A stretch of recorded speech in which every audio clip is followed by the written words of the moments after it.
It is looking quite likely that an Afrocentric school will be opened in the Toronto area sometime in the next year or so.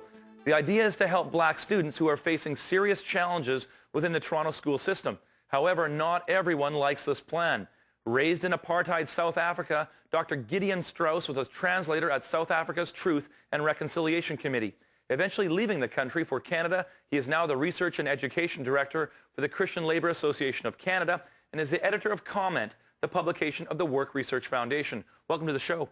Thank you. You wrote an article recently where you were criticizing this move in Toronto. Sounds like a great idea to help black students who are obviously failing in the system. Why do you think this is a problematic proposal?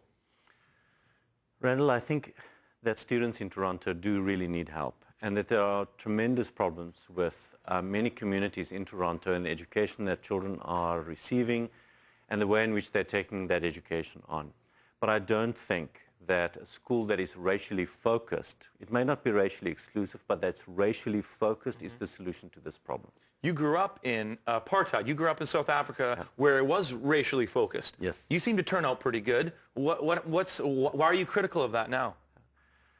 As I wrote in my article for the Globe and Mail, the education that I received achieved everything that it wanted to achieve. So it set itself certain standards and it achieved those standards, resulting in people like me. And people like me, when I was a 12-year-old or a 13-year-old, were people who were academically well-educated, who'd been exposed to the arts and had their imaginations stimulated, who were often athletically well-equipped and really believed in the values that their parents wanted to inculcate into them. The problem is that one of those values was racism. How did you get beyond that? I mean, I'm assuming that because you're critical of that, you've moved beyond that. So how, being raised under that, how did you move beyond that? I'm profoundly opposed to racism and to a notion that we should either judge people or structure a society on the basis of people's racial designations. How that happened, I'm not entirely sure. I had a variety of experiences as a child that I found disconcerting. Around about the age of 12 or 13, I decided, for reasons still really unclear to me at this stage, that racism was wrong. Treating people differently on the basis of their race was wrong. And then during the course of my teens, I became intimately familiar with the differences in the kinds of lives that people could lead in my hometown, in Bloemfontein in South Africa, because of their differences in race. Would you explain that? What do you mean? Well, I lived in a neighborhood that was exclusively reserved for white people by the racial designations of the apartheid government.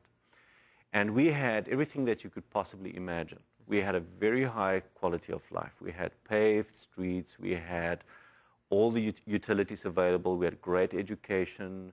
We lived in relative safety and comfort. Our parents had the opportunity to achieve affluence.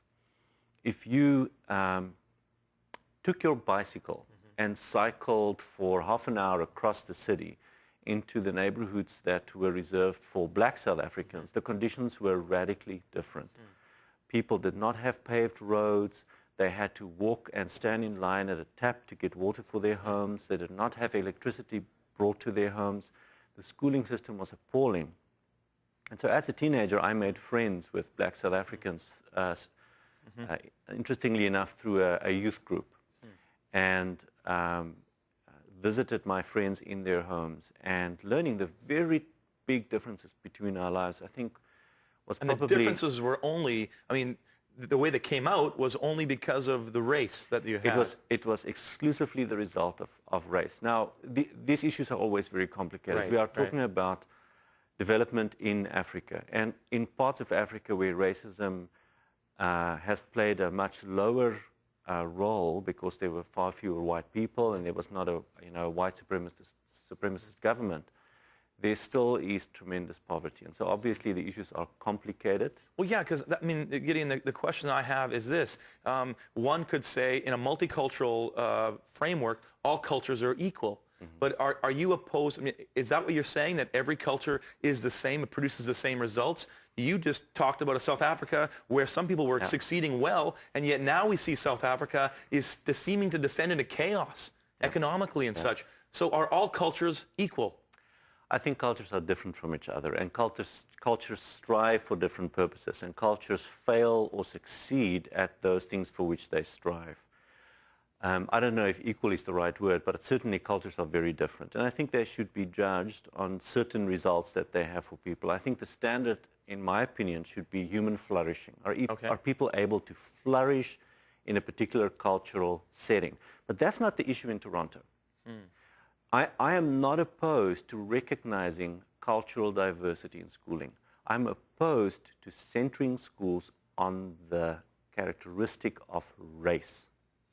And I think there's a difference. I think there's a difference between saying we will allow for a diversity of expression in schools because we want to give expression to Francophone culture or Anglophone culture or First Nations culture or whatever on the basis of the culture, which is a way of life. To say that we're going to differentiate between schools by the standard of the color of people's skin, I think that's profoundly different and objectionable. Right after the break, we're going to talk to Gideon Strauss about the issues in Africa because they are very complex, and I think he's got some very fascinating things to say. Stay tuned.